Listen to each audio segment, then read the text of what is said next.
یہ فیصل واوڈا، اور میں اس کا گواہ ہوں۔ جب اندر آئے تو مجھے کہا کہ وہ آپ کا مرکز، میں نے کہا یہی ہمارا مرکز ہے۔ تو مجھے بتایا بابا جی یہاں پہ رہتے تھے؟ میں نے کہا جی یہاں پہ رہتے تھے، وہ سامنے ان کا گھر ہے۔ تو کہہ رہا کہ آپ سعد صاحب جو ہے امیر محترم کا نام لیا، وہ بھی یہاں پہ رہتے ہیں؟ میں نے کہا حضور وہ بھی یہاں پہ رہتے ہیں۔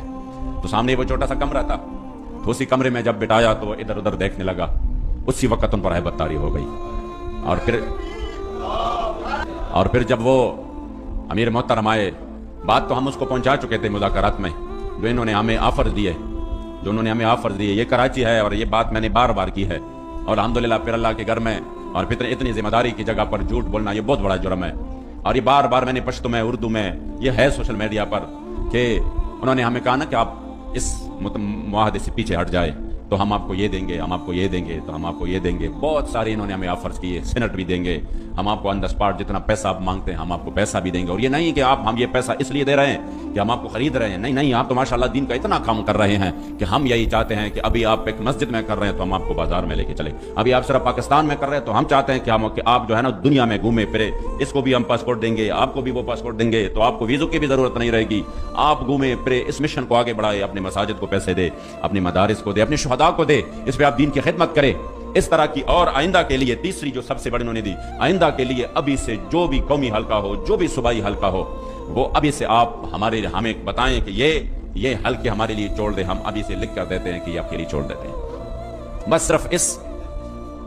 انٹرنیشنل فورم پہ جا کے بات کریں گے، آپ فرانس جائیں گے، آپ فلاں ملک جائیں گے، آپ پیرس جائیں گے، ان کا یہ مطلب تھا کہ یہ جو ہے نا مولوی ہے، اب ان کی آنکھ اس طرح کھلی رہ جائیں گی کہ یہ تو معاملہ ٹھیک ہوا تو ٹھیک ہے، ہم جو ہے نا اس میں یہ کرتے ہیں وہ کرتے ہیں۔ جب بات کی تو ہمیں تو امیر صاحب نے کلم کلا جو ہمیں انہوں نے بات کی تھی ترجمانی کے طور پر، ہم نے وہ بات آگے پہنچائی ان کو کہ ہمارا تو مقصد یہ نہیں ہے، ہمارا تو مقصد یہی ہے کہ جو ہمارے سامنے معاہدہ ہو چکا ہے اس پر عمل اب کیسا ہوگا۔ تو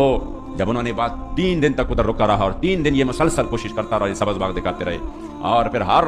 طرح تو آخر میں کہا میں امیر صاحب سے ملنا چاہتا ہوں۔ تو میں نے کہا بات تو وہی ہوگی جو میں نے آپ کو کہہ دی ہے، کہہ رہے نہیں میں تعزیت کرنا چاہتا ہوں تاکہ ان سے میں تعزیت کروں۔ میں نے کہا تعزیت ہو سکتی ہے۔ تو جب آئے اور پھر امیر صاحب سامنے، تو انہوں نے پہلے دعا کی، تو دعا کے بعد کہا کہ میں نے تو ان کو ایک بات کی تھی تو وہ آپ کو بتائیے۔ امیر صاحب نے کہا جی بتائیے۔ تو کہہ رہا ہے کوئی تو آپ مانے نا، میں نے تو اپنے وزیر اعظم صاحب کو بالکل کہا تھا کہ میں یہ مسئلہ منواؤں گا ان سے اور میں حل کر کے آ جاؤں گا، تو آپ نے تو 3 دن میں نے یہاں پہ گزارے، تو کم از کم ایک بات تو آپ مان لینا۔ تو امیر صاحب نے کہا کہ کہہ رہا کہ میں کہ اپنے وزیر اعظم کے پاس کچھ تو لے کر جاؤں نا، کچھ تو لے کر جاؤں، چلو ایک بات تو مانے نا، ایک بات مانے، آپ اس سے پیچھے ہٹ جائیں تو ہم آپ کو دے سکتے ہیں سب کچھ۔ تو امیر صاحب نے کہا نہیں،